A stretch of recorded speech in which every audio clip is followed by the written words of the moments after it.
జై శ్రీమన్నారాయణ. జ్ఞానానందమయం దేవం నిర్మలాస్ఫటికాకృతిం ఆధారం సర్వవిద్యానాం హైగ్రీవ ఉపాస్మయే. నీలాంజన సమాభాసం రవిపుత్రమిమాగ్రజం ఛాయామార్తాండ సంభూతం తం నమామి శనేశ్వరం. ఈ శ్లోకాన్ని నేను ఎందుకు చదివానంటే ఇది శని యొక్క శ్లోకం. మనం ఈ వీడియోలో శని మారినప్పుడు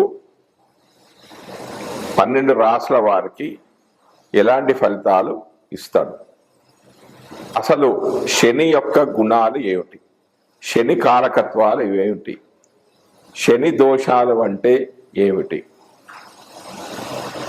అనేది మనం ఈ వీడియోలో తెలుసుకుందాం. 29 మార్చి 2025 నుండి శని కుంభరాశిలో నుంచి మీనరాశిలోకి ప్రవేశిస్తున్నాడు. అంటే కుంభరాశిలో నుంచి మీనరాశిలోకి ప్రవేశించినప్పుడు శని ఏ ఫలితాలు ఇస్తాడనేది మనం కులంకషంగా సంపూర్ణంగా ఈ వీడియోలో మనం తెలుసుకుందాం. ముందు శని గురించి తెలుసుకునే ప్రయత్నం చేద్దాం. గ్రహాలలో మందగ్రహం శని నెమ్మదిగా సంచరిస్తుంటాడు. వేగంలో బుధుడు ఉంటే నెమ్మదితనంలో శని అనే కనిపిస్తాడు.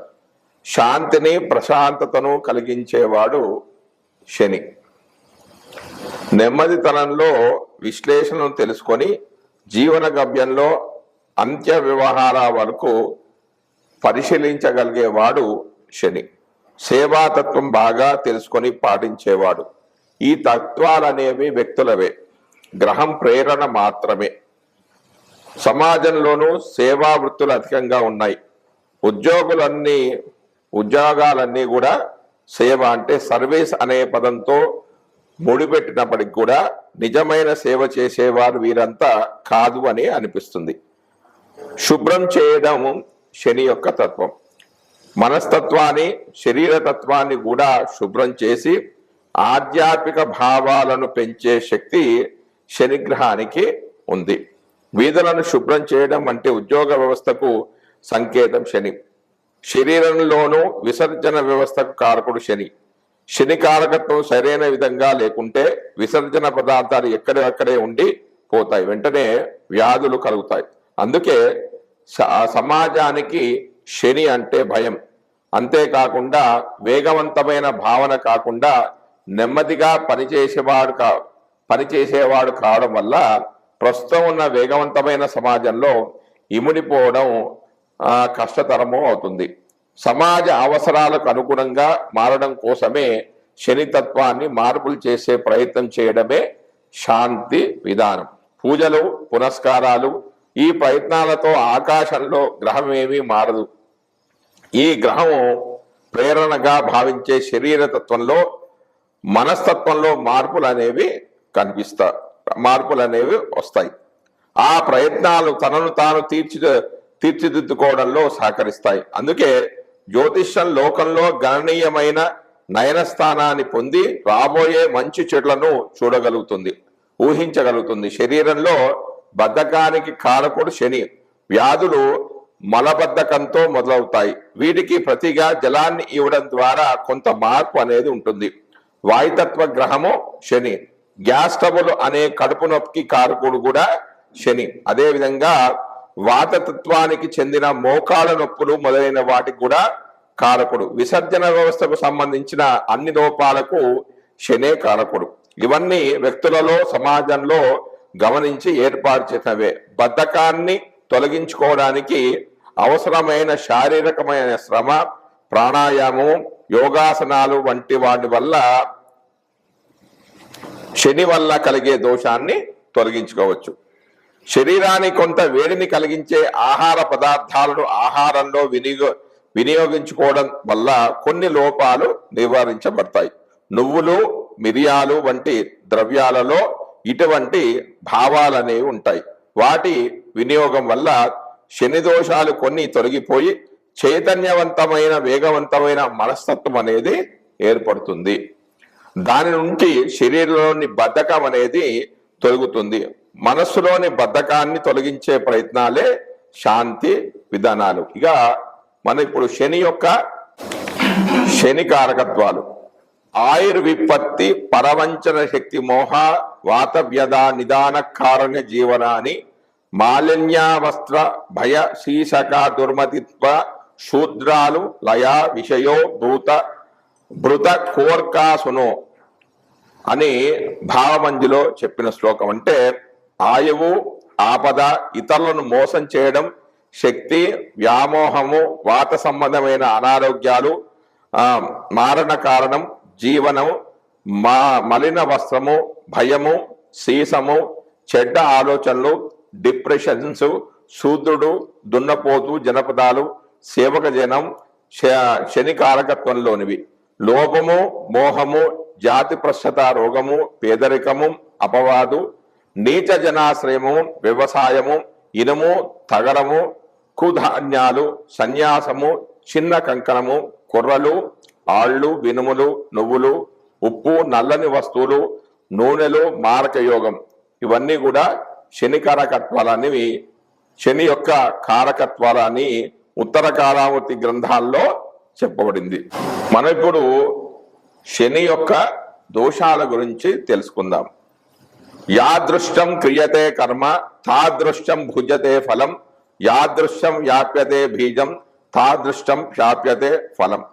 మనం ఏ బీజాన్ని నాటుతామో ఆ సంబంధమే ఫలమే, ఆ సంబంధమైన ఫలమే ఆ చెట్టులో కనిపించే విధంగా మనం ఆచరించిన కర్మానుసారం ఫలితాలు అనేవి నిర్ణయించబడతాయి.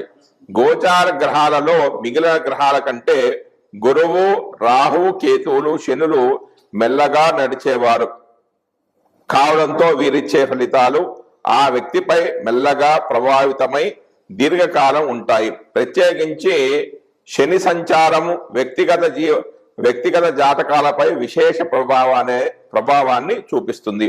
ఈ ప్రభావము అందరికీ ఒకేలా ఉంటుందని చెప్పలేము. సూర్యపుత్రుడైన శని చంద్రుడి యొక్క లగ్నాతు సూర్యపుత్రుడైన శని చంద్ర లగ్నాతు 1, 2, 4, 7, 8, 12 స్థానాల్లో ఉంటే కాలం పరీక్షా కాలం అనే చెప్పవచ్చు. శని ప్రతి రాశిలోనూ 30 నెలల కాలం లేదా దీన్ని 2.5 సంవత్సరాల కాలం అంటారు. 2.5 సంవత్సరాల కాలం ఉండడంతో అన్ని మెల్లగా సాగుతూ ఉంటాయి. ప్రత్యేకించి శని చంద్ర లగ్నాతు 12, 1, 2 స్థానాల్లో ఉన్నప్పుడు ఏలినాటి శని అనే పేరుతో పిలుస్తారు. శని విశేష దృష్టి కారణంగా ఒకే సమయంలో అనేక భావాలపై ఈ ప్రభావం అనేది ఉండడంతో కాలు చెయ్యి ఆడనంతగా కంగారు పడుతూ ఉంటారు. మొత్తం 7.5 సంవత్సరాలు ఇలాగే ఉంటుందా అంటే ఖచ్చితంగా ఉండదని చెప్పవచ్చు.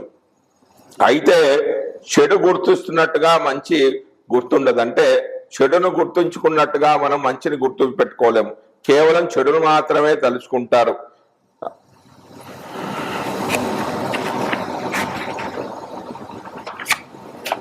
చంద్రలగ్నాతు 4వ రాశిలో శని ఉన్నప్పుడు అర్ధాష్టమ శని దోషమని, 8వ స్థానంలో అష్టమ శని దోషమని అంటారు. ఈ విధంగా 30 సంవత్సరాల కాలంలో 12.5 సంవత్సరాలు శని ఆధీనంలో ఫలితాలు ప్రభావితం అనేది కావడం మనం గమనించవచ్చు. మానవునికి తాను చేసిన పాప పుణ్యాలు అనుసరించి ఫలితాలు ఏర్పడతాయి. 60 సంవత్సరాల కాలంలో 25 సంవత్సరాలు మనం ఎలా ఉండాలో తెలియజేస్తుంది. మన నిజస్థితిని మనమే గుర్తించుకునేలా చేయడం ఆయన యొక్క లక్షణం. శనేశ్వరుడు కేవలం దోష ఫలితాలనే ఇవ్వడు. వివాహాది కార్యక్రమాలు, భూగృహాదులు, ఆయుష్కారకుడు అభివృద్ధి ఆయుర్దాయం ఇస్తాడు. నిజానికి శని యోగాన్ని ఇవ్వవలసి వస్తే శుభగ్రహమైన గురుని మించి ఫలితాన్ని కూడా ఇస్తాడు. శని దోషాలు ఎన్నిసార్లు వస్తూ ఉంటాయి? పుట్టినప్పుడు శని ఉన్న స్థితిని అనుసరించి ఏర్పడుతుంది. ఇది 15 సంవత్సరాల లోపు వచ్చినప్పుడు శని ప్రభావం ఎక్కువగా ఉంటుందనే చెప్పవచ్చు. 15వ ఏట వస్తే 45, 75 సంవత్సరాల్లో వస్తుంది. పుట్టుకతోనే ఏళ్ళనాటి శని ఉంటే దీర్ఘాయువు కలవారికి 4 సార్లు కూడా వస్తుంది. అలాగే అర్ధాష్టమ అష్టమ శనులు తిరిగి వస్తుంటాయి. ప్రతిసారి ఈ ఫలితాలు అన్నీ చెడ్డవి కావు, అలాగని మంచివి అని కూడా చెప్పలేము. మొదటిసారి వచ్చే దానిని మంగు శని అని, రెండవసారి వస్తే పొంగు శని అని, మూడవసారి కుంగు శని అని అంటారు. ఇక మనం విషయానికి వస్తే, శని ఒక రాశిలో నుంచి ఇంకో రాశిలోకి ప్రవేశిస్తున్నాడంటే కుంభరాశిలోంచి మీనరాశిలోకి ప్రవేశిస్తూ ఉన్నాడు. అంటే ఎప్పుడు 29 మార్చి 2025 నుండి కుంభంలోంచి మీనంలోకి ప్రవేశించినప్పుడు 12 రాశుల వారికి ఫలితాలు ఏ విధంగా ఉంటాయి అనేది మనం ఈ వీడియోలో మనం తెలుసుకుందాం. జై శ్రీమన్నారాయణ. జై శ్రీమన్నారాయణ. జ్ఞానానందమయం దేవం నిర్మలాస్ఫటికాకృతిం ఆధారం సర్వవిద్యానాం హయగ్రీవ ఉపాస్పే నీలాంజన సమాభాసం రవిపుత్రమిమాగ్యం ఛాయామాత్రాన్ని సంభూతం తం నమామి శనీశ్వరం. మనము ఈ వీడియోలో శని సంచారం ఒక రాశిలోంచి ఇంకో రాశిలోకి మారినప్పుడు శని ఇచ్చే ఫలితాలు ఏంటి అనేవి మనం తెలుసుకుంటున్నాం. ప్రస్తుతం కుంభరాశిలోంచి మీనరాశిలోకి మారుతున్నాడు. ఇప్పుడు 25 మార్చి 2025 నుంచి మారుతున్నప్పుడు 12 రాశుల వారికి ఏ ఫలితాలు ఇస్తాడు, శని ఏ ఫలితాలు ఇస్తాడు అనేది మనం ఈ వీడియోలో తెలుసుకుందాం. ఇప్పుడు సింహరాశి వారికి శని ఇచ్చే ఫలితాలు ఏంటి? సింహరాశి వారికి శని అష్టమంలో సంచరిస్తున్నాడు. అంటే అష్టమ శని మంచిది కాదు. అంటే 12, 1, 2, 4, 8 ఈ స్థానాల్లో శని అంత శుభ ఫలితాలు అనేవి ఇవ్వడు. అష్టమ స్థానాన్ని కాకుండా శని తన యొక్క ప్రత్యేక దృష్టి చేత 2వ స్థానాన్ని, 5వ స్థానాన్ని, 10వ స్థానాన్ని కూడా వీక్షిస్తుంటాడు. కాబట్టి ఆ ఫలితాలు కూడా జాతకుడికి అనుభవంలోకి వస్తాయి. అవేమిటి అన్నది మనం ఇప్పుడు తెలుసుకునే ప్రయత్నాలు చేద్దాం. అనుకున్న పనులు జరగకపోవడం, సొంత వాళ్లతోనే కారణం లేకుండా గొడవలు జరగడం, సంతానానికి ఇబ్బందులు, సంతానం మూలకంగా ఇబ్బందులు కలగడం, అపమృత్యు భయం, కుటుంబానికి దూరం కావడం, వ్యవహారాల్లో చిక్కులు, వృత్తిలో మార్పులు కలగడం లాంటివి జరుగుతాయి. శని దోషాలు ఉన్నా శని ఉన్న స్థితిని బట్టి అవి ఏర్పడుతూ ఉంటాయి. 15 సంవత్సరాల లోపు వచ్చినప్పుడు శని ప్రభావం ఎక్కువగా ఉండదు అనే చెప్పవచ్చు. 15వ ఏట వస్తే, 15వ సంవత్సరంలో వస్తే 45వ సంవత్సరంలో, 75 సంవత్సరంలో వస్తుంది. పుట్టుకతో ఏళ్ళనాటి శని ఉంటే దీర్ఘాయు కల వారికి 4 సార్లు కూడా వస్తుంది. అలాగే అర్ధాష్టమ అష్టమ శనులు తిరిగి వస్తూ ఉంటాయి. ప్రతిసారి ఈ ఫలితాలు అన్నీ చెడ్డవి కావు, అలాగని మంచివి అని చెప్పలేము. మొదటిసారి వచ్చే దానిని మంగు శని అని, రెండవసారి వచ్చే శనిని పొంగు శని అని, మూడవసారి వచ్చే శనిని కుంగు శని అంటారు. మంగు శని వల్ల స్థాన మార్పు, అనారోగ్యము, సుఖహీనత అనేది కలుగుతుంది. పొంగు శని వల్ల ధనలాభము, బతుకు భయము, అనారోగ్య నష్టం అనేది కలుగుతుంది.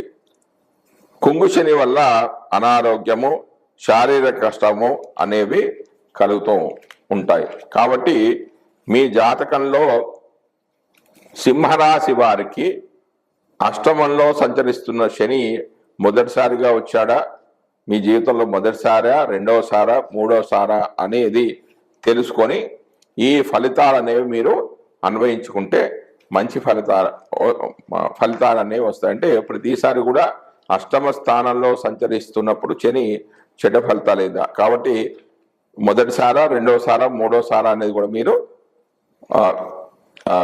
చూసుకోండి. ఇక నక్షత్రాల వారిగా ఫలితాలు చూసుకున్నట్టయితే సింహరాశిలో ఉన్న నక్షత్రాలు ఏంటి? మఘా నక్షత్రంలో 4 పాదాలు, పుబ్బా నక్షత్రంలోని 4 పాదాలు, ఉత్తరా నక్షత్రంలోని మొదటి పాదం. ఇక మఘా నక్షత్రం వారికి శని మీనరాశిలోకి ప్రవేశించడం వల్ల వివాదాలు, ఆరోగ్య భంగము లాంటివి ఏర్పడతాయి.